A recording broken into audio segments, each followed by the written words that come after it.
इस वीडियो में मैं जो भी आपको बताने जा रहा हूं, अगर उसका आप ख्याल नहीं रखेंगे तो आपको कोई भी पोस्ट स्टडी वर्क नहीं मिलेगा, कनाडा में पीआर नहीं हो पाएंगे।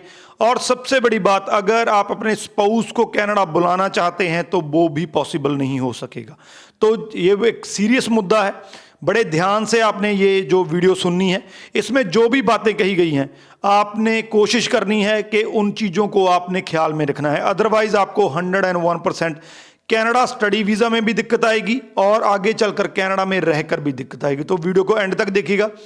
उससे पहले हमारा यूट्यूब चैनल जरूर सब्सक्राइब कर लीजिएगा कि इस पे आपको ऐसी ही इन्फॉर्मेटिव और अपडेटेड वीडियोस देखने को मिलती है। ये जो गलती मैंने आपको बताने जा रहा हूं, ये 3 तरह के स्टूडेंट करते हैं। पहले वो हैं जिनको अपने प्रोफाइल पे यकीन नहीं है, उन्हें यह लगता है कि उनका रिफ्यूज़ल आएगा। दूसरे वो हैं जो निराश हुए हैं और तीसरे वो हैं जिनको जल्दी है।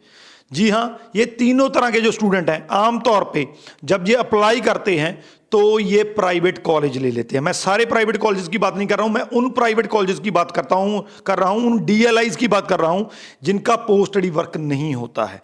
आमतौर पे स्टूडेंट अगर उनका प्रोफाइल सही नहीं होता है तो उनको ये लगता है कि मेरा वीज़ा नहीं आएगा, तो वो आमतौर के पैकेज के चक्कर में चले जाते हैं। उन्हें लगता है कि वो बाद में जो है पूरी अमाउंट देंगे जिससे उनका रिस्क जो है वो कम हो जाएगा। एक तरह से बात ठीक लगती है, लेकिन जिस तरीके का इस टाइम पे माहौल है, जिस तरीके का ट्रेंड इस टाइम पे है, तो ये कोई बढ़िया बात नहीं है कि आप इतने पैसे खर्च करके, चाहे वो आपने बाद में ही देने हैं, कोई ऐसा कॉलेज लें जिसका पोस्ट स्टडी वर्क ही नहीं है, जिसका वर्क परमिट ही नहीं है।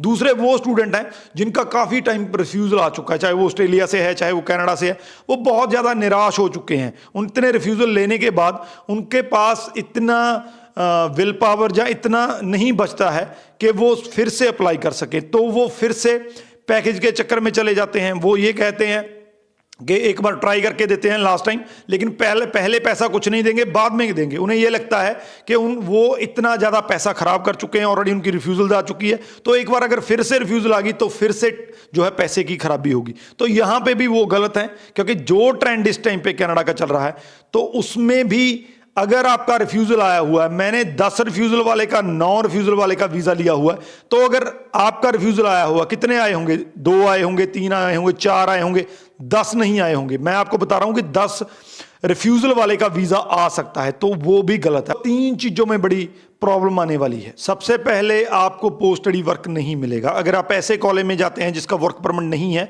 तो आपको स्टडी करके वापस आना पड़ेगा, क्योंकि पोस्ट स्टडी वर्क आपको मिलेगा नहीं। या फिर आपके पास एक ऑप्शन और होगी, आपको कॉलेज चेंज करना पड़ेगा, तो उसमें आपका पैसे का बहुत नुकसान होगा।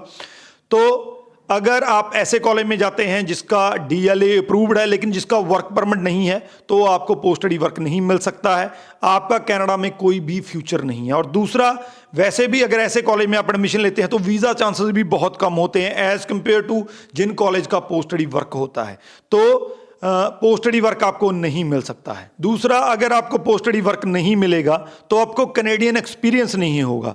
कनेडियन एक्सपीरियंस अब जब आप कनाडा की पीआर की फाइल लगाते हैं तो एक बड़ा रोल प्ले करता है, उसके अलग से आपको पॉइंट्स मिलते हैं। तो जब आपके पास कनेडियन एक्सपीरियंस नहीं होगा तो आपका पीआर होने की पॉसिबिलिटी बहुत कम है। वैसे भी वहाँ पे एक कैटेगरी जो कनेडियन एक्सपीरियंस क्लास की जो है वो अलग से आती है, उसमें आप अलग से अगर आपके पास कनेडियन एक्सपीरियंस है तो अलग से अप्लाई कर सकते हैं। तो वो जो है वो ऑप्शन आपके पास नहीं होगा। तो कनाडा पीआर होने की बहुत कम पॉसिबिलिटी है अगर आपके पास ऐसा कोई कॉलेज है जिसका पोस्ट स्टडी वर्क नहीं है।